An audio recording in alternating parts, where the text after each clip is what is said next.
Time to get real. I want to see some crazy whiz-biz. What's the magic made out of, ding-dong? I want to see some of that whiz-biz. This castle is in unacceptable condition! Unacceptable! Mathematical! Bacon pancake! You know, Eric, last time we gathered together, I feel like we left some things, left some business undone. Left some business on the table. What kind of business, Alex? Wizard business. Ho ho ho! Exactly. Eric, welcome to the show that you're on. This is WizBiz with Alex and Eric. I am Eric. And I am Alex. And together we are the thing we just said. Tonight, we are discussing Adventure Time, Season 2, Episodes 5 and 6. Storytelling and slow love. Slow Love was the second one. Storytelling I kind of had, and I was going to call it Grabbles, but that's a later storytelling. Yeah, Grabbles episode. don't happen yet. Yes, thankfully. Yes. Let me tell you, I had a moment of, panic's an overstatement, but I had a moment of, oh, God, because I thought it was going to be a Grabbles one. I was just like, oh, it's Do you going to not be like the Grabbles? I like the Grabbles. I'm not a fan of, I don't like, I don't even know how you describe it on this show, but like it's a 15-minute show, and then they subdivide it into 3 stories, and it's just like 15 minutes is just that's the shortest I feel like storytelling can be done in. And the fact they break it into 3, like I'm not a big Simpsons Treehouse of Horror thing either.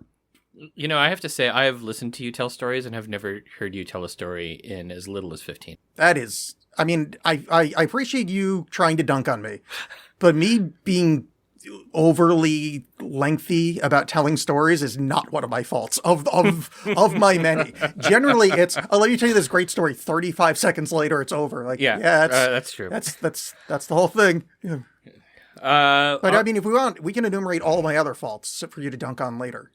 Why don't we save that until that could be a segment. Yeah. Hey, look, hey, Alex, list 10 faults. Yeah, look at this dull insecurity I'm aware of. Oh, that sounds like a painful segment that would be bad for your mental health. So Exactly. we won't do that. Yes, if you would like to hear that, please reference the 10 plus years of the Alex S archive. Okay. Eric, I would also like to ask you, how you doing? What's up? Good. I silenced my phone.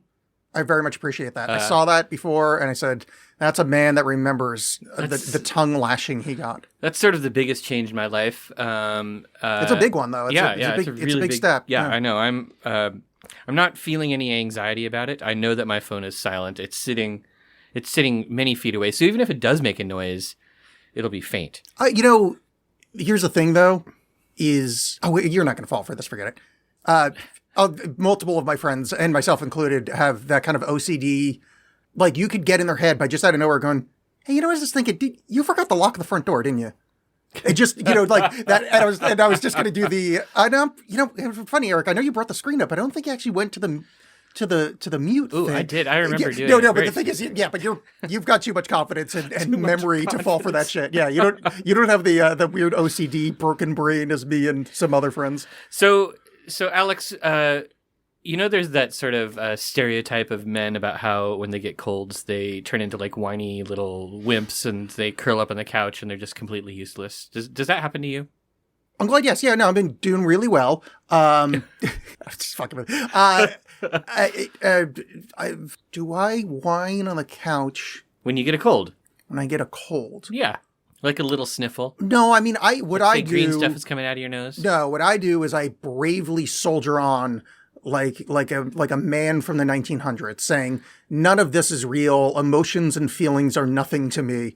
Then I walked uphill both ways to my school through a bed of hot lava. And you just sneeze on everybody while you're doing it. Yeah, and then because it's like whatever, what the sickness is going to do it. You become a living vector. What are you going to put a diaper on your face, libtard?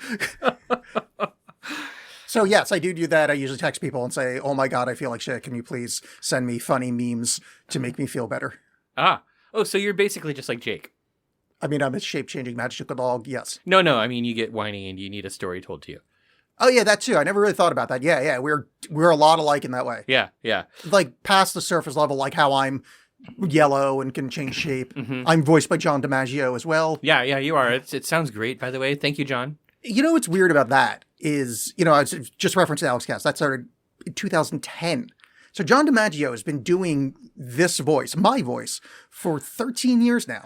Well, And I never brought it up. when he commits to a part, he stays and finishes what he's working on. Well, I made him sign right? an NDA Yeah. early on. I was like, hey, famous man from Futurama, which is currently on the air for the first run, I think. No, probably not. But please do my voice. And he's like, yeah, what do you need from me? I'm like, all right, here's what's going to happen. Is it going to have an unscripted hour of me rambling? And then I'm just going to need you to lip sync ADR style over the entire track. And then we'll do it. And he's like, sure, what kind of voice do you want?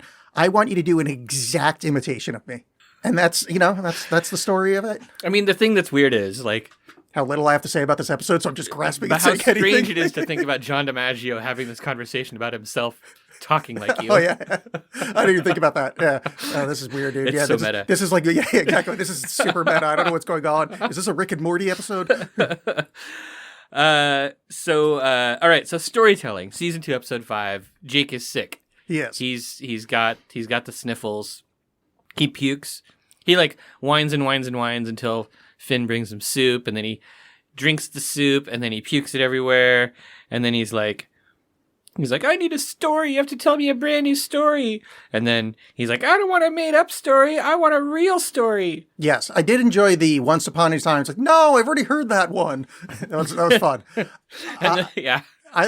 Finn gets his idea of, no, okay, I'll go outside and have a real adventure and find a story for you. Mm-hmm. And the first story he finds is he sees a leaf falling and the there's a snail snail is is on it. Yeah. Yeah. And like, oh, that's I mean, honestly, if I had a friend trying to make me feel better and told me that and like actually meant it, like, no, seriously, I saw a fucking leaf falling and there was still a snail on it. Mm-hmm. I'd be like, man, it's a good story. Wish that happened to me.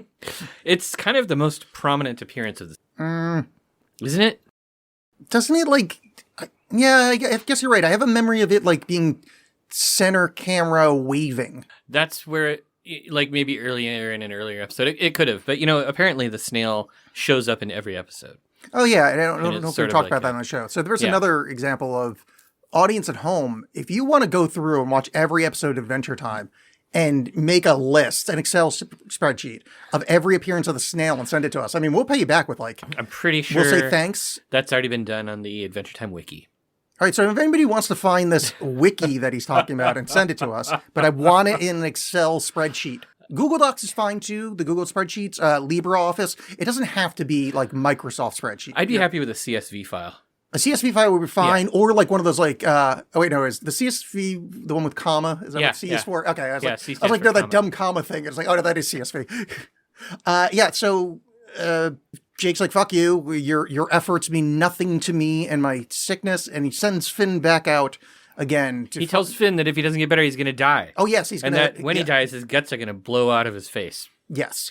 which is gross. Yeah, and he wants to be buried in 2 separate holes from his guts and the rest of his Yeah. body, which is really fun. I That's kind how of want that too. Yeah, that's how I want to go. Yeah. But not in like a real life way. You know, those diseases that like kind of liquefy you and you kind of thoroughly. I kind of want to be mummified, so I want all of my separate guts to have their own little canopic jars. Oh, that'd be cool. I want to do the Buddhist self-mummification thing where you like do austerities in a hole. And you just like starve to death and Yeah, you just sit like, there. and then by the end, you're only eating like acorns or something. And you ring a bell every day to show the outside world that you're still alive, and you're just praying all day and basically starve yourself to death. I think it actually starts like a year before you start this like fasting whatever process. But the idea is like you purify yourself so much that you don't decay as much. Like you're more preserved your corpse. Do you think you'd be able to pull that off? I mean, no, but I could, like, Cask of Amontillado style, get trapped in a room somewhere by, like, somebody that's mad at me.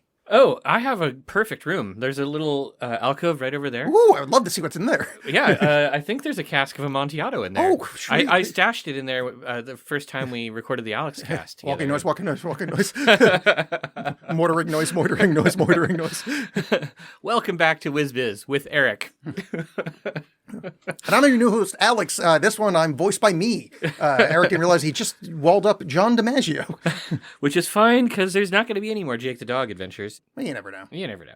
This is kind of one of those things, like, Jake gives Finn a list, and on the list are things like romance, suspense, action, fight. We should examine this happy list, ending. though. Yeah. Huh? We should examine this list. Okay.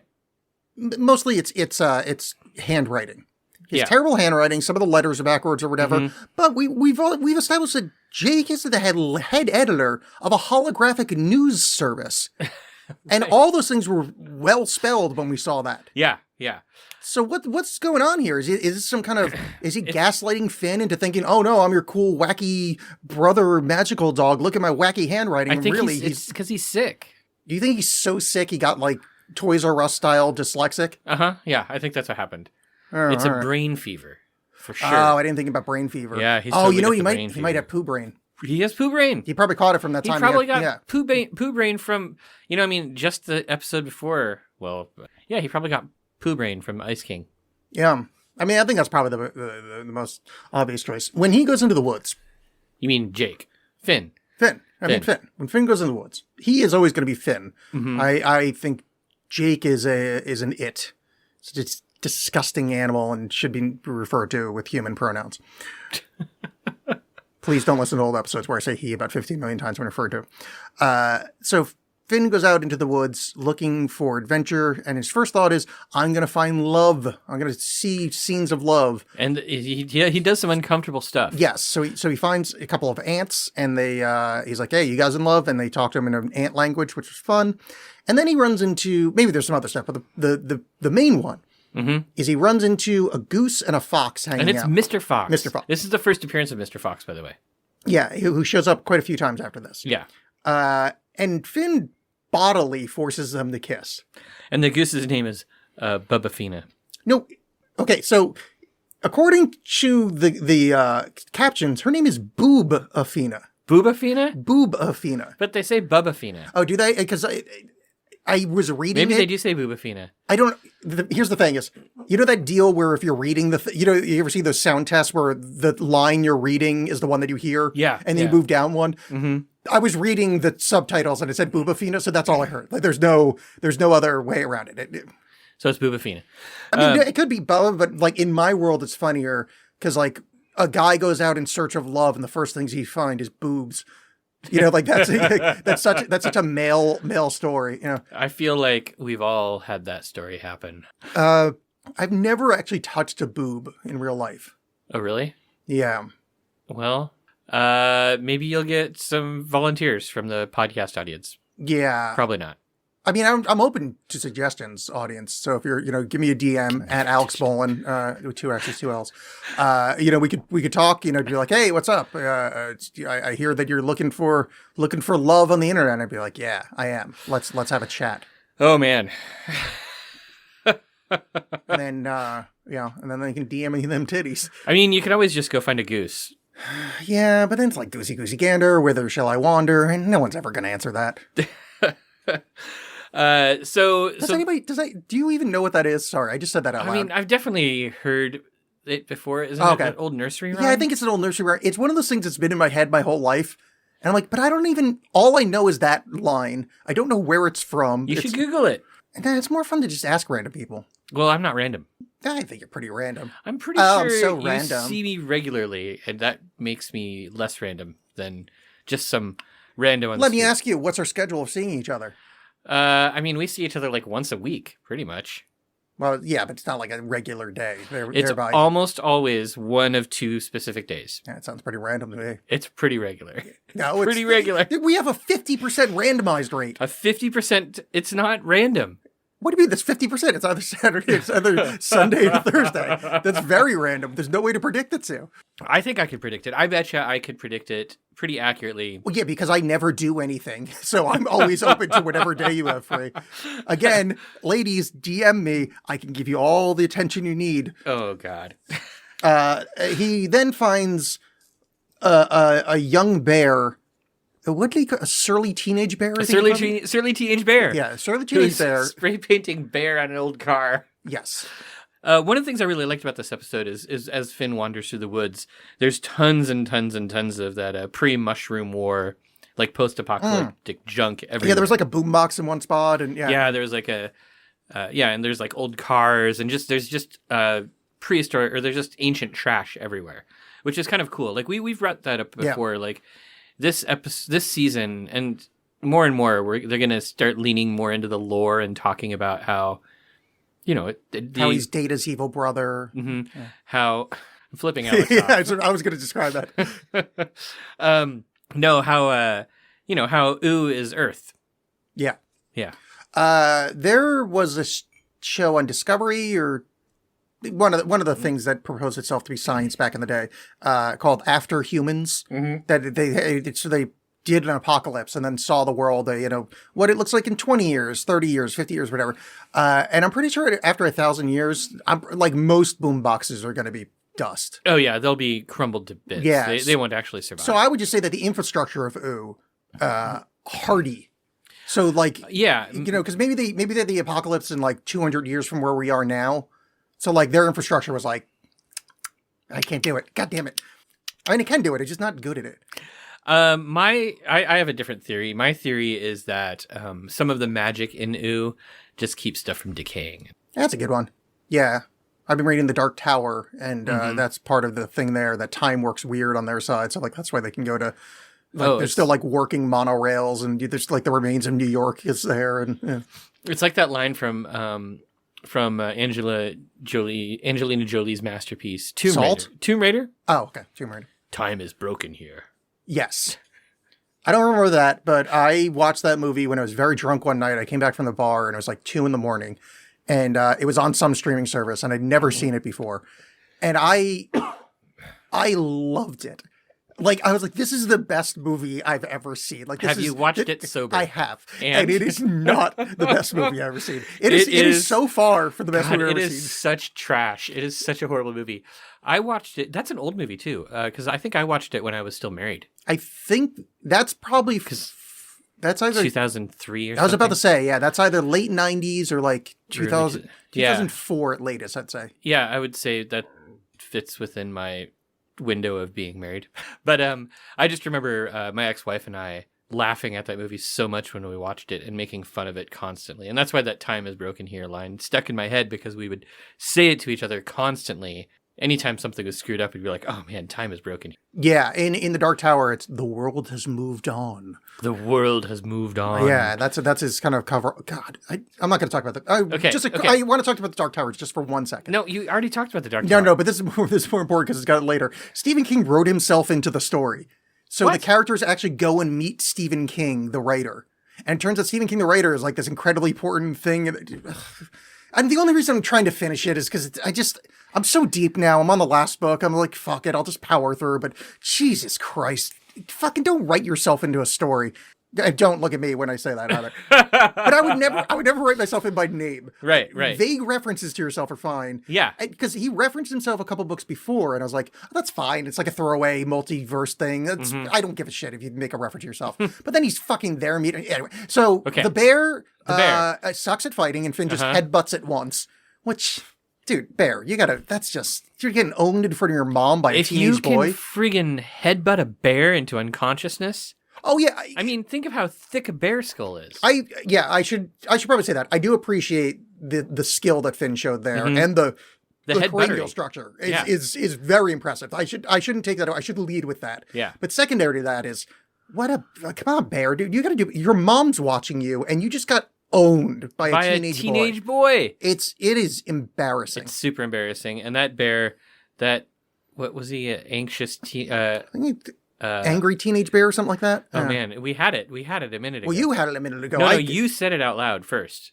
No, I said I don't remember what it's called, and then kind of guessed at one, and then you responded. And I said that. Oh, maybe we like blackpilled each other. That like neither of us ever knew that. Did neither of us know this? Yeah. Well, you're going to edit. When you edit this, you'll have I'm not going to edit this. Yeah, you're going to edit. I mean, I'll edit the episode. I'm not going to leave this. I'll probably leave this part in. Unless we're like going along and then this is the exact type of thing I would cut out. Okay. But if this episode, like, when I look at it later and it's like an hour and 4 minutes, oh boy, the audience is going to hear all this bullshit about the Dark Tower.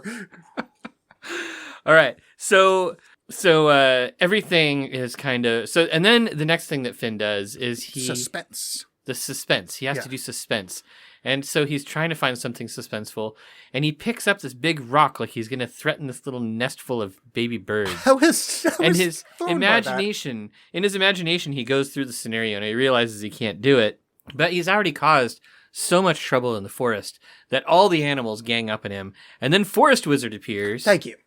Forest Wizard. I couldn't think of his name, and I didn't look it up because I really wanted to take a nap before he got here.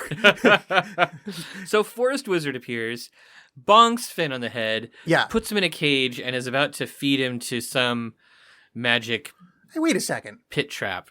Think about how strong that makes Forest Wizard. Well, we know that wizards are strong. No, but I mean physically. Yeah. Because Finn just knocked out a juvenile bear with his skull. Yes, and then then this Forest Wizard. this elderly wizard Mhm. knocks him out with his staff, and not like a magical. Maybe the staff has like Maybe it's like a increased HP or something. Yeah, maybe it's yeah. a +1 staff. Yeah, it's like +1 pummel or something like that. Yeah, something like that. Or it's that thing like in some RPGs where you do one attack, but it's actually like 2 punches. Yeah. Anyhow, now that Finn is stuck, he starts giving out helpful. He knows he's on the way out. He starts giving out helpful advice to the forest animals. You know, he tells Mr. Goose and Bubafina that they should be together, and they're sort of like, "Oh yeah, we've always wanted that." And he tells Mr. Fox to kind of get over it. He tells, Yeah, the Mr. Fox thing is it's kind of brutal because it's like, It is. Hey, incel, she doesn't like you. But- Finn doesn't actually try to improve his life. I mean, not that it's on Finn. It's on Mr. Fox to improve his it life. is on Mr. Fox But to improve his it's life. a little brutal. But Mr. Fox is probably going to have a better time if he dates a lady fox. I mean, that's just speciest. It is a little specious, but I'm mostly concerned about the fact that the genitals are going to. Yeah, because I know ducks have like corkscrew genitals, and I know Yes. foxes don't. So I don't know if gooses have that as well. I'm pretty sure gooses have something like that, basically battle genitals, but also they've got a cloaca. Yeah, And I've never heard that word. are you making a serious face, or No. is this a joke? That's literally a running joke on John Oxade stuff. Oh. Where in every episode I try to just shoehorn in the word cloaca just because I think it's funny. Yeah, so I just don't think that Mr. Fox and Bubafina would have worked out. It would have been unsatisfying. I don't know, foxy boobs. There's something there. There's no. I was alive in the '80s, man. I'm telling you, foxy boobs. There's something there. And then one of my favorite parts is Finn turns to Mrs. Cow. Oh, I love this. And he's like, Mrs. Cow, you don't need to wear that bucket over your udder. Like be free. You're natural. You deserve it. And so she drops off the bucket, and her udder has a fill face. Yeah, and it's just gross and terrible. It's so awful. Yeah, it is really terrible, and I love it. There's a lot to unpack there, but Finn fixes everything, and he's like, "Hey, man, can I go?" He's like, "Yeah, it's your." It's a Cage cage thing. made out of twigs. So because we, both of these episodes don't have much like a cult overtone. Mm-hmm. I'm gonna give you a little spirituality here, because a lot of you guys are caught in cages, and you don't realize they're just made of sticks. Yeah, your cage is made of You sticks. just kick your way out of it. That's all you have to do. All the stuff that you're stuck in, all this trauma that you're bringing along with, all you have to do is realize, I'm just going to kick my way out of it. And that's why I want you to sign up for my 8-week course, How to Kick Your Way Out of Depression. Kicking solves so many problems, Yeah. Alex. I wish that our audience really realized the universal application of the kick. I'm going to tell you at home that one day you're going to feel like, ugh, yeah. And the next day you're going to feel like, kia, because you're going to kick your way out of depression. So call 1-800-347-8287, and it'd be funny if you called that because it might be a real number. I It don't know. might I be a just real pulled that out number. of my ass. I'm sure it is. Yeah. I think we ran out of 800 numbers. I mean, yeah, there's only, whatever. Oh, I can't do that math. Yeah, whatever that is. Whatever 3 times 4, but the 3, yeah, there's a lot. 3 times 9, yeah. Okay. All right. Wait, what actually would, I'm not, No, don't worry about it. Don't worry about it. I am Don't going to worry worry about about it a little bit. Okay. Eric, I was Yes. thinking that we should do, Well, like, let's finish this episode first. I thought we had, sorry, I No. have like nothing on this episode. I was kind of, Oh, sorry. I was imparting my so- lack of caring about this episode onto you. I So apologize. Finn does bring back a story in the end, and he tells it to Jake, and he gets cured. But then Finn gets sick, and et cetera, et cetera. Yes. And then so one of my favorite things about this episode is that Mr. Fox, it's his first appearance, and he's a really good supporting character. Would you and go so shows far up- as to say he's fantastic? No, I would not. Wes he's- Anderson finds you disgusting. Well, except that Mr. Fox really isn't fantastic. I can't even think of an impressive thing that he does in this entire series. I just know he shows up a lot. He built that rocket ship and then got, like, irradiated by gamma rays. Oh, and turned into a giant green fox? Yeah. Okay, well, that's pretty impressive. I forgot about that episode. Wait, no. Sorry, those are 4 other fantastic people I was thinking of. My apologies. Oh, so you don't remember a single thing that Mr. Fox does No, he's either? terrible. I think he has, like, a comfy pillow in one episode, which sounded nice. Yeah. But I was excited because, the little board at the beginning, the title card at the beginning, Mr. Fox is on it. And I saw it, I was like, oh, that's Mr. Fox. I don't think we've seen him yet. So that was pretty cool. And Mr. Fox is voiced by Tom Herpich, who is a writer for Adventure Time. He also writes for Steven Universe and Over the Garden Wall. Oh, nice. That's a fine Jesus. Yeah. Those are 3 heavy hitters right there. Yeah. I mean, I think in season 1 we ran into some more Over the Garden Wall. Yeah, I knew there's an overlap, but it's like when you hear it like listed out like that, it's like, oof, yeah, way to go, dude. Yeah, Like, he's got some writing chops. Yeah, but then you look at his IMDb and it's like, Yeah, you there's know, nothing there. No, but I mean, like he's like, oh, he wrote for like dog poop in the morning. Oh, yeah, it was a short-lived sitcom on Fox. Like all these, just shitty attempts at things. Hey, Alex, I don't know where this is going. Hey, Eric. do you have any shiny rocks today? Oh yeah, I do. You don't know where this is going. Like, where else is it gonna go? So I have like a bunch to tell you right now. It's Okay. it's a little bit different from the normal Well, word-based thing. Do It's you all need to word-based. save some for No, later? because it's what it is there's one that's related to the episode, Uh-huh.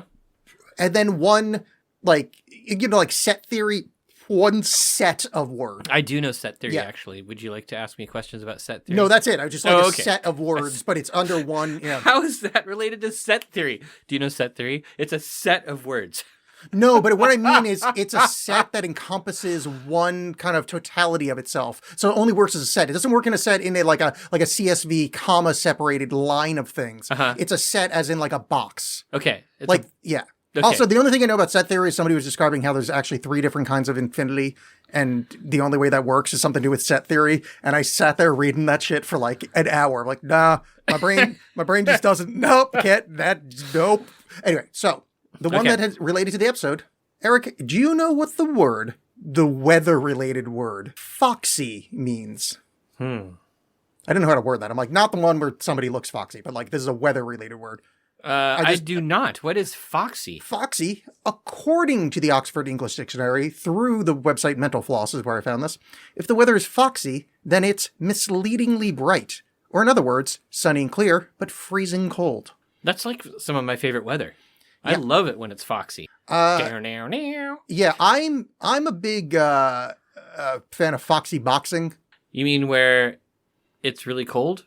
Yes, it's really bright out though. Uh-huh. And then ladies in bikinis punch each other. Is that what foxy boxing was? I literally only know it from punchlines in the 80s. I'm not going to dignify that one. And then my set theory Uh-huh. version of this, and I think you're going to understand when I Okay. describe it. Eric, how many of the 15 different champagne bottle sizes do you know? Some of these are really fun sounding. So I was Okay, just, hold on. Is Demi-Monde one of them? wait, there is a the half bottle is also called a demi. Demi? I can't remember. There's Bottle. There's Magnum. I know that when you get really big, they've got some great names. Like there's a Methuselah, I believe. There is a Methuselah that is a Like- 6-liter bottle. 6-liter bottle. Is there a Leviathan? No, but I mean you're so on the right track. It's absurd. A Behemoth? I think there Is there an Enoch? There's no behemoth, but there's not close. But yeah. Is there a Kaiju? Okay, so you Okay. ran out. And by the way, impressive. I would have known. Ooh, there's a Split. That's not on That's here. a Demi. A Demi is a Split. Yeah. Oh, yeah, because they call that the half bottle / demi. So I could see Yeah. that would be a split. Okay. So the 15 champagne bottle sizes, set theory style. Okay. The first being 187.6 milliliter, the Piccolo. Oh shit! I knew that one. Yes. Also fought Goku. The half bottle demi is 375 milliliters. The Imperial pint is 600 milliliters. What? There's an Imperial pint? Yeah, I don't know. I'm just the fun ones come in a second. I just thought I'd do it from the top down. The standard bottle, 750 milliliters. The Magnum, which is where, then this is where the fun stuff starts. The Jeroboam, the Rehoboam, the Methuselah, the Salamanazar, the Balthazar. The Balthazar. Ooh. So, I should tell you how many these are. Balthazar was one of the Magi. This is when it starts getting ridiculous. So Methuselah is 6 liters. Salamanazar is 9 liters. Balthazar is 12 liters. The Nebuchadnezzar. That's what the Balthazar. I'm like, oh, you're so close because you guess the B name from the Bible. You're a behemoth. I'm like, oh, what's Nebuchadnezzar is 15 liters. The Solomon is 18 liters. The Primat, aka Goliath, is 27 liters. 27 liters. And the largest of the large, the 30-liter bottle, the Melchizedek. Oh, I should have guessed that one too. I love that word. I use that word a lot just for random stuff. So those are the champagne bottle sizes. Melchizedek, I know, because, the whole sacred geometry, flower of life thing. This guy, I figured you'd know Melchizedek because you're an ex-Mormon. Yeah, that too. But this guy wrote a thing on that. I forget the name of it, but it's some like big spiritual book. But his name is Drunvolio Melchizedek. And I'm sure that's a made up name, but like, it's one of those like things that stuck with me back when I got into sacred geometry like a million years ago, that I read that book. It's not even that long ago, but like, it's just Drunvolio Melchizedek really stuck in my head. I'm like, what a fucking ridiculous name. I mean, whatever, maybe that's his real name. Drunvolio might be like a great family name, and I'm not shitting on your family, dude. Maybe I am. He's coming for you. I am. Yeah, let's do it. Let's fight. Let's bring him on the show. I'll fight him. Flower of life, more like fist of death, motherfucker.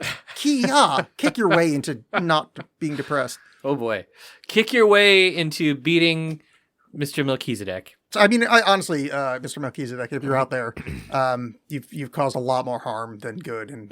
But actually, we would love to have you on the show as a guest. Alex will not kick you. In fact, I will tie a shoe. I will not kick you. I agree to that. I will always, in any situation, agree that physical violence is not necessary. Verbal violence, however, I will not side in that accord. Yes, he may verbally kick you. Oh, I will verbally kick the shit out of you. Right in the verballs. Yes, I hope I will kick his verballs up into his throat. Eric. Yes, Alex. Welcome back to a podcast. No, we don't. After the break. There's never been a break. No. We never have a break. No. There was no break. There was no break. There was no break. All right, that break was a lie. I made a Friends reference, and people should be proud of it because I've seen like 4 episodes of that show. I didn't get it. Oh, there's a famous one where I don't actually know what happened, but Ross screams at someone, "We're on a break!" And like, I think he like cheated on someone when they were on a break. I don't actually know. I know it as a reference because of my age group. Yeah. Well, they were on a break. Yeah. Sorry. Should I make more Mork and Mindy references, old man? Yes, please make some Mork and Mindy. Okay. Nanu. Is that Nanu. Show? Oh, okay. Yeah. Hey, look at these rainbow suspenders. Nanu. Okay, so let's talk about the next episode of The Whiz Biz, doing some wizard business.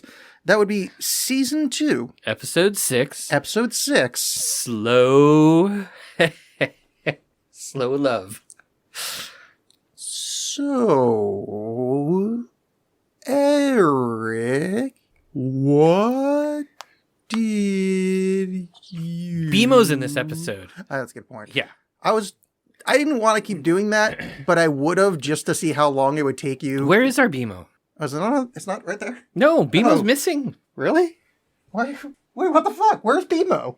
Did someone steal BMO? Oh shit, BMO's gone. Wait. How would anybody steal BMO? I occasionally have people over. Wait a second. Where the fuck is BMO? I don't know. Did I tell you about that prayer ring that miraculously reappeared in my apartment? Yeah, did BMO vanish right around then? Oh, that happened a few weeks ago, and now I'm noticing the BMO. Is BMO really not right there? I do not see BMO. BMO has been... This part's not going to get in the episode, but BMO has been on that mixer for a while now. I know. Where the fuck did BMO go? I don't know. I'm genuinely thrown right now because I didn't move BMO. Did we just witness like an independently verified disappearance event? Did that happen? Like, is BMO really gone? I think BMO may have been traded for my prayer ring. This is really bizarre. Like, BMO has just been there the whole time. Wait, hold on a second. Eric, you're vamp.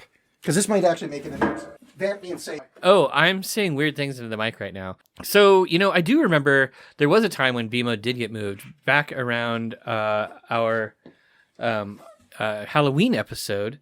I went and got my prayer ring. And put it on the mixer. Just to see what happens. Well, no, I just feel like the universe is trying to do something. You brought BMO over to my house. Yeah, but that was October. Yeah. And it hasn't. I'm pretty sure BMO's been here since then. But I'm not 100% sure. It's not something I ever interact with, so I don't. I was just thinking about BMO now because we're going to be talking about BMO. This episode's got BMO. It's a baffling mystery, folks. It's a baffling mystery. This is going to be hard to edit, but I kind of want this in the episode because this is. Yeah. So I don't remember if I talked about it on the show, but very quickly, I lost my prayer ring, the thing you spin. It says Om Mani Padme Om on it. 2 years ago or so. It reappeared on the desk that I spend 90% of my home time at, that's been cleaned multiple times since then, that I've searched for other things I've lost on that table since then. And it was just there one day, within eyesight of me, watching TV. It was just there, and it was there's no. This was 2 weeks ago. Yeah, I live alone. There's no other way for that to get there. It just it miraculously reappeared. Now my little BMO doll that was on the mixer for years and years now is gone. What the fuck's happening? Am I going insane? Is this? I don't know. Did we move into a different universe? Am I in some kind of extra dimensional space? Are people going to be replying to this episode saying things like, "Who the hell is BMO?" Oh no, it's going to be Grackle Simpson. Grackle Simpson. Did you ever see those? No. The internet, because I love young people on the internet, decided it'd be funny to make up a fake Mandela effect. So they invented a new Simpsons character called Grackle Simpson, but it's been there since episode 1. And then they just photoshopped all these old images of Grackle Simpson. So but they went all the way back to, so they did it from the early Tracy Ullman days and made it the Tracy Ullman style, the shitty looking Grackle. Yeah. And then they updated it. It's really funny. I love young people. Good for you guys. Yeah, way to good go. job, young people. We're proud of you. And by Now, the way, if there's a young person that stole BMO, please bring BMO back. And if I can accept something into the young people's heads here, guys, gender neutral for everybody. Let's get that going. God, let's please let that happen. Because I say, hey guys, all the time, and I can't stop. And I don't want to say y'all because I went to college. And I like saying y'all, but I like to use y'all as a pronoun. I understand that because I like dunking on the South when I can.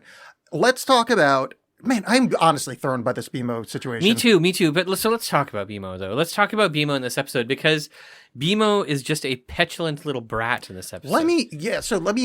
And doesn't even really have lines. I wonder if this was an episode written for season 1, pre-BMO being a talking, a more sentient version that we get to know. Well, I mean, we haven't really had a lot of BMO yet, right? We've only had. Well, we've had him speak. Yeah, but only a little bit. Yeah. So I think that it still fits. It's just the funny thing is Nikki Yang is in this episode, and she does make some BMO noises. Yeah, but BMO doesn't really have any words. Who was Nikki Yang in this? She was one of the snails. She played some of the snails, and she played BMO. Because one of the snails' voice sounded very familiar. Yeah, it was BMO. Oh, I think it's Nikki Yang. That's what I voice said. Actress's name. Yeah, I don't think you actually said that. Nikki Yang. Pretty sure I brought that up. Oh my god. Of course you did. It's canon on the show that I'm never going to remember her fucking name. And the only reason I remembered it is because you just said it seconds ago. Anyhow, snail attack! Well, BMO is playing very loud music and doing an adorable little dance, as BMO is apt to do. And Jake hits him with a newspaper and says, "Go sit in the corner and think about your life." Bad computer. Bad computer. Oh, so good. That's the stuff that I like. It was hilarious. So then the snail shows up, and it's here's the thing that anybody who is astute could probably saw right away in this episode that Snorlock is not a snail. Snorlock doesn't have a shell. Oh, were we not supposed to know that he was a slug the whole time? They call him a snail the whole time. Oh, they yell out snail attack. They refer to him as a snail. They talk about getting him lady snails. That's interesting. I've never even, the first time I watched the episode, I thought he was a slug. He is a slug. No, but what I mean is at no point was my thinking on the same level as Finn's. Right. At no point was I like, oh, that's a snail. Yeah. I always thought like, because he's got a treehouse on his back and like, that's not his normal. Yeah. He's a slug. Yeah, so he's a slug. Okay, so this giant, huge slug that they call a snail busts into the treehouse. Mm-hmm. It's Snorlock, and he's having trouble because he can't get it on. He can't find a lady friend. Yeah, another incel problem. Yeah. He should fuck Mr. Fox. I think that Mr. Fox would be a really unsatisfying piece of tail for Snorlock. Yeah, Because I don't know if you've ever seen slugs have sex. but daily. Well, I mean, you do live in the Pacific Northwest. No, I have the internet. Yeah. Well, slug sex is gorgeous. Snail sex. There's a thing. Snail sex they use as love darts. Yes, I was about to bring up love Which would darts. be awful. Nobody Yeah. wants a love dart, except I guess a snail. Oh, look at Mr. Anti-Cupid, all right? I'm anti-love dart. Okay. You disgust me. All the Romans in the audience are mad that you just shit on one of their gods. Anyhow, for those of you out there, like, you should go do some Google image searches for slug sex. Yeah. So It's what you pretty want to good. search for is Just sex. slug sex? No. It's sex snail trail, and you're only gonna get like What in the unholy- biology. What in the unholy hell? No, I'm serious. Slug sex looks cool. Like Yes. they Yeah. I know you like intertwine- looking at snail trails. Yeah, I got it. So it's Finn and Jake. Finn and Jake have to take Snorlock out and help him get laid. is it actually Snorlock? Is that the name? It's Snorlock. Well, because there's a Pokemon Snorlax. There is, and I thought that's what they said at first, but it's Snorlock. Because it feels like Snorlock, like Snorlax is the plural of that. Like when you Like have two multiple Snorlocks, it's Snorlax. Snorlax. Yeah. I feel like that would be it would fit. Yeah. But the problem is when Snorlock takes off, he brings their house with him, Yeah. and I can't remember who says it, but either Finn or Jake is like, Snorlock, you gotta stop. You're scaring ladies and jacking up our house. That's Jake. Jake's the one that says jacking up. Yeah. And then Snorlock is like, talking to ladies is hard. And then the best come online in the universe, which I'm totally going to try using. Yeah. Girl, Try it on me. you smell good. Did you take a bath in rainbows and cupcakes? Yeah, it's working on me a little bit. Yeah, I like that. I don't like to be called a girl, though. I mean, not in this context. Too bad. That's the line. Yeah, I mean, could we paraphrase? Just later, when we're like mid-coitus, if you could just paraphrase and call me boy and say the same thing. Sure. Anything for you, Alex. Delecti flagrantis. What's that phrase? Infligante delectus? Yeah, Or that's it. infligante Yeah, it's delectus is the one. I just couldn't remember Delectus. which word came first. Say, in a yes. hey, Eric, you know what time it is? Lady time. Lady time. Which, boy, if there's another podcast out there that's like right-wing shithead incel people, Oh, God. that is such a good quote for them. Yeah. I agree. Yeah, for us, I mean, it's a weird episode, and it's weird that Finn and Jake are trying to help Snorlock find a lady, since Finn certainly can't do it, and Jake, he's already shacked up with Lady Rainicorn. Well, Finn, let's go back to Finn is 12. Right, but he can do the swords. Yes, Snorlock says, I have no one to love. Same, dude. Same. And then he talks to a lady, has a full anxiety attack. You know that feeling. Same, dude. Yeah. Same. So what I'm saying, audience at home, hit me up. DM me. Let's get Alex a girlfriend. So Plus, he can stop Alex can saying do this horrible things. cool sword dance while he beatboxes. Just like The Snorlock. beatboxing I'm not great at. I can fire dance like the best of them. And can you sword dance. do the swords? Oh yeah. Oh Okay, yeah, swords are easy. I All mean, right, I can do like Oh, and we probably shouldn't forget the kicking. 34-inch sword straight down the gullet. Easy. Easy. 34 inches. I used to know the exact number that sword swallow. There's a sword swallower limit. Like, it's not that they don't have like a union, but they have agreed upon rules. Yeah. That there's a certain length of sword that like, that's when you're that's when the straight line stops and bad things happen. Right. And I used to know the number, and I'm sure it's not 34, but that was the number that popped in my head. I can't even imagine how bored I was that I was reading into that. No sword swallowing, but I've known sword swallowers and seen them do it, and it is a little insane. I don't like it. I mean, I respect it on a razzle dazzle level, but like I don't like looking because I'm like, oh no, you're gonna cut up all your inside stuff. Like, ugh, Yeah, I don't like that. It's just ugh. Yeah, I don't like that at all. Like, go away. Yeah, I agree. So, do you know why Snorlock ends up being so good at beatboxing? Because snails are good at beatboxing. It's because he's played by Biz Markie. Oh, baby, you got what I need. Mm-hmm. But you say he's just a friend. Yeah, but you say he's just a friend. Yeah. Biz Markie is the voice of Snorlock. Amadeus Biz Markie. Thank you very much. Maybe. It's at the beginning of that video. He's dressed up as Mozart. Oh, He right. calls himself Amadeus Biz Markie. That guy's the fucking best. He's so stupid. It's great. I mean, when I say stupid, I mean like in a good way. Like I did watch that silly video. little... I watched that video today after I watched. Oh, for real? That's yeah, awesome. because I was sort of like Biz Markie. Oh yeah. I knew it was an old rapper. I thought it was one of the Fat Boys or something. But yeah, Biz Markie makes sense. Yeah. And then so the sword dance. The sword dance and the beatboxing bring all the snail chicks to the yard. Yeah. But that's when it is revealed that Snorlock isn't a snail, and everybody's like, oh, gross, we don't want to hang out with a slug. And then... Which is kind of bullshit of them. Well, here's the deal. Remember that thing that we were talking about with the love darts? Mm-hmm. If you are not a snail, I don't think that you want to get a love dart. It's totally... You know that old story like from the Civil War where a bullet went through a guy's nutsack and then entered a lady and impregnated her? What? Oh, it's an old urban legend. Like, and this would be saying like it's a well-researched, like it's referenced on urban legend sites and stuff. I was just thinking, would that count as a love dart if that was something that actually happened? Yeah, why not? That's a love dart. Yeah. So anyway, Eric, I have something to tell you. I'm your father, and I need to show you my testicles. There's a sweet scar, and that's where you're from. First of all, to all of that, no. What do you mean? No. Why can't I be your dad? You're too young. Yeah, but according to what I told you. What if this is like a wholesome reunion? Well, I already know my dad. Yeah, but you ever notice that your dad doesn't really look like you, and you kind of look like me a little bit? I don't think I look like you. I think you more than your dad. Oh, no, I don't think so. I think I look more like my dad. Oh, I don't know. I mean, having seen both me and not your dad, I'm pretty sure. I feel like you could just compare my hairline with my dad's hairline and be like, oh, yep, they're related. Oh, maybe it was your brother that I'm his father, because he's got all of his hair. He looks like my dad, too. Do I look like your dad? Nope. So who shot me in the testicles? I don't know who shot you in the testicles, but who would have... If somebody shot you in the testicles, that means that my mom would have gotten shot also. Yeah.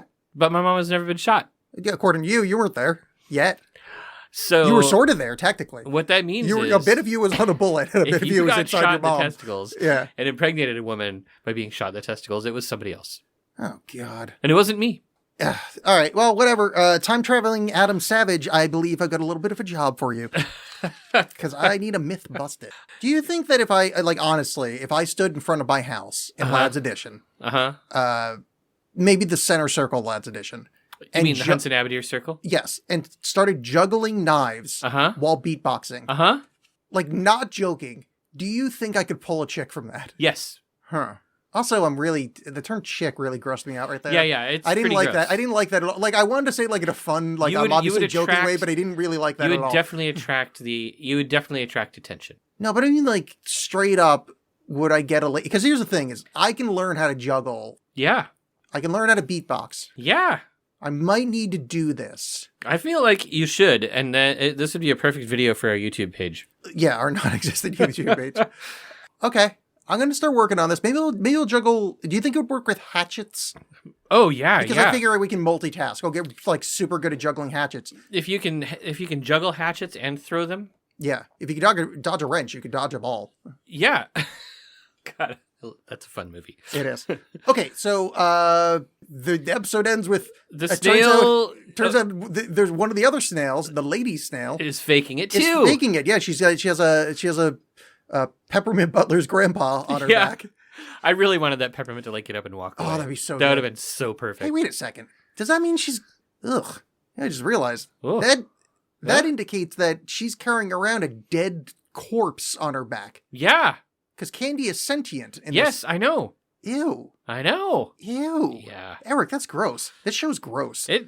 As someone that's never said a gross thing in his life, I find this thing gross. There's been both of these episodes where it had a little bit too much of the old romance in them for me. It was kind of yeah. So Snorlock gets a slug girlfriend. And they start smooching. They start smooching in the front yard out by the pond out front of the treehouse.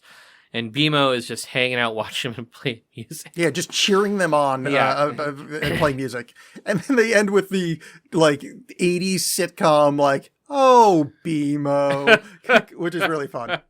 Yeah. So, and that was kind of, I liked the episode. It's got a lot of uncomfortable parts. But honestly, overall, I liked both, Yeah. but they're not favorites, but I was fond of both of them. There's some dumb parts in both of them, but it's good enough. I mean, I think this is where we're talking about season 2 getting a little better I think this is kind of like the next step up and kind of, this is an off episode, but it's still pretty all right. Yeah. Then by season 3, it's even the off episodes are pretty good. Then season 4 is even the off episodes are excellent, so it's, this is kind of the both of these episodes are better than the eyes. Is that the one with the cow? That's the one with the pony. Yeah. Yeah. Oh, yeah, it was a pony, it wasn't a cow. Yeah. No, the cow is in storytelling. Mrs. Cow. No, the panto horse. Yeah. For some reason, I thought it was a cow for a second. Again, my brain state's deteriorating, and I'm Poo brain. It's yeah, poo I brain. got poo brain. So, ladies, if you want to, all right. So, Eric, I have a very important question for you. Okay. Oh, wait, are you done with this episode? Yeah, I'm done with Okay. this episode. Wait. No, Hold on, I might have some trivia. no, you gave up. You gave up. I already talked about Biz Markie and Nikki Yang. Biz Markie died Really? in 2021.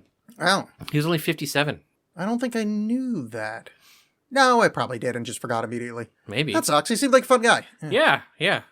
So, in honor of Biz Markie, go look up some of his music videos on YouTube and watch them. And then watch some snail sex videos. Yeah, do that. Especially if you can get the one with Isabella Rossellini. Yeah, that's a good one. Yeah. I have a question for you, Eric. Okay, a question. Hit that beat. I can't. I don't know how to beatbox. Oh, okay. That was, okay, I'll try rapping. My name is Alex, and I'm here. Okay. Do that like white guy rap. We just lost our last listener. Oh. Okay, so what's the question? The question is, who won the episodes? BMO. I think BMO is enough of a background character that BMO could win. I love my boy BMO. We need to be clear about that.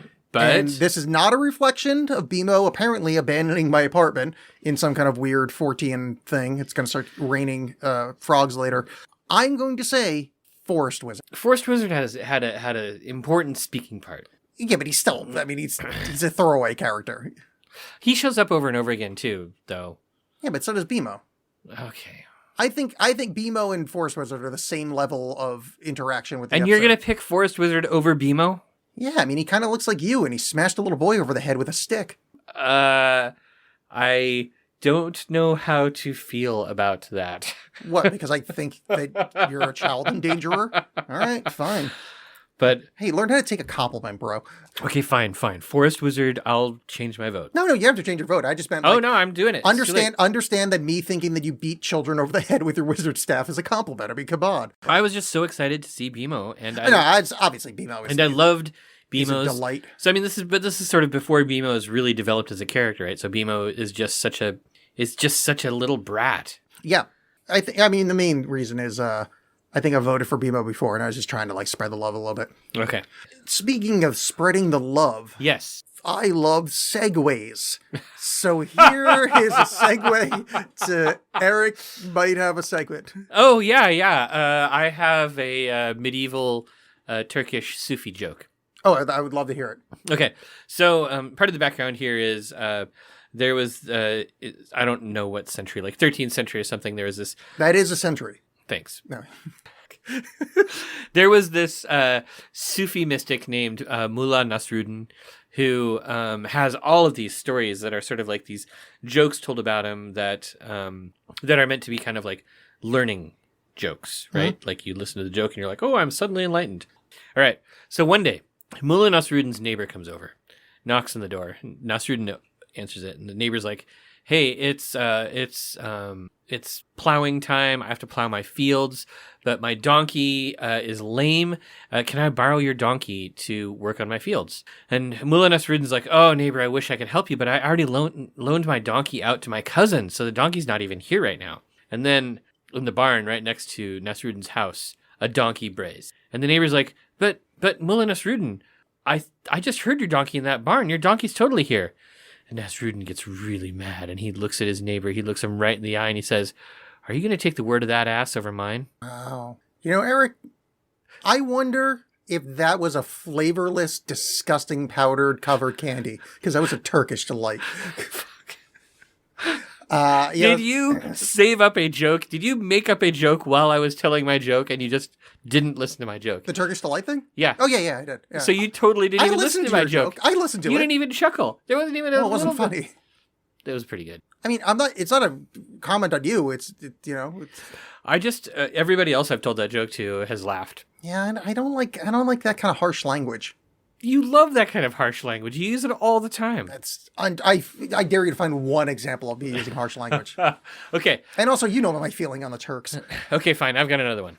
All right. A famous philosopher visits Mullah Nasruddin's town specifically to go talk to him. And so Mullah Nasruddin takes him to his favorite restaurant in town, and they sit down, and the philosopher's like, "Well, what's good here?" And Nasruddin's like, "Oh, the fish. They do a baked fish." So they order 2 baked fishes. And the platter comes out with the fishes on them, and the waiter sets it down on the table. One of the fish is much larger, and Nasruddin reaches out and grabs the largest fish and puts it on his plate. And the philosopher is just shocked. He's like, "Oh, Nasruddin, I can't believe this. I can't believe you would take the bigger fish." And Nasruddin's like, "Well, what do you think should happen?"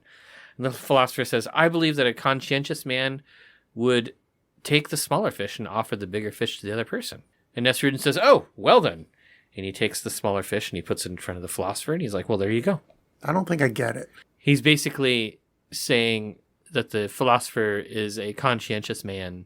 Oh, okay. Yeah, that's more of like a teaching thing. They're all supposed to be no, teaching I know. jokes. But the first one was a little more joke. So I was the second one. I was like, oh, I missed the punchline. But it's not really a punchline. It's a he got him. Like it's a he got him kind of thing. Yep. All right. So I'll tell you a joke too. Okay. That's really stupid and has nothing to do with what we're talking about. But I'm just gonna throw a joke at you. An imam, a rabbi, a priest, and a cowboy walk into a bar, and the bartender says, "What is this? Some kind of joke?" Yeah, everybody's heard that. Yeah, one. no, of course. All right, so fine. A priest and a rabbit walk into a blood bank, and the priest goes, "I think I'm a type A," and the rabbit says, "I think I'm a type O."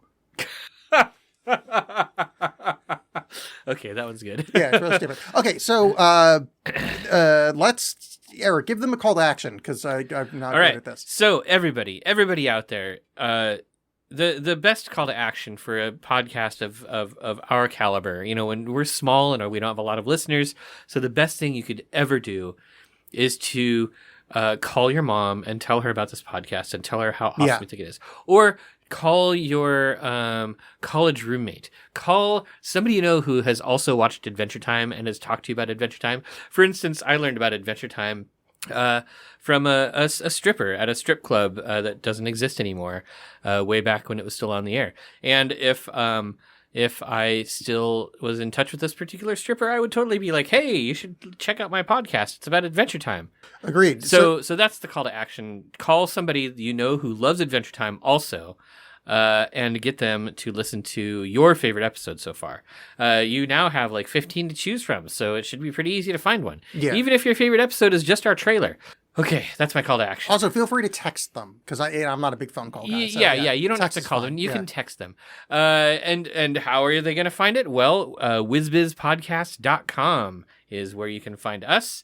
If you go to whizbizpodcast.com/listen, it's got like all this helpful stuff to help you listen and subscribe and things. Is that true? I didn't know about that. I think it's true. Yeah. If I'm making that up. I wasn't doubting you. I was like, oh, shit, I didn't know that was there. Yeah, that's there. And then you can also find us on social media. We are on Twitter at WhizBizPodcast. We're on Instagram at WhizBizPodcast. We're on Twitch at WhizBizPodcast. And we're on YouTube though our YouTube channel has 0 things on it, And we don't have a good name yet. and we don't have a good name yet. Yeah. We are on TikTok, and there's at least one video on there. Yeah. So you can even follow us on TikTok at Yeah. WizBiz Podcast. Yes. All those things. So pay attention to all that stuff. Go find us. Go tell a friend. Tweet at us. All that kind of fun things. And also catch us next time for some more Adventure Time with Alex and Eric. And that, my friend, is the end of the wizard business. Auf Wiedersehen, meine Champions. Mwah. Mwah.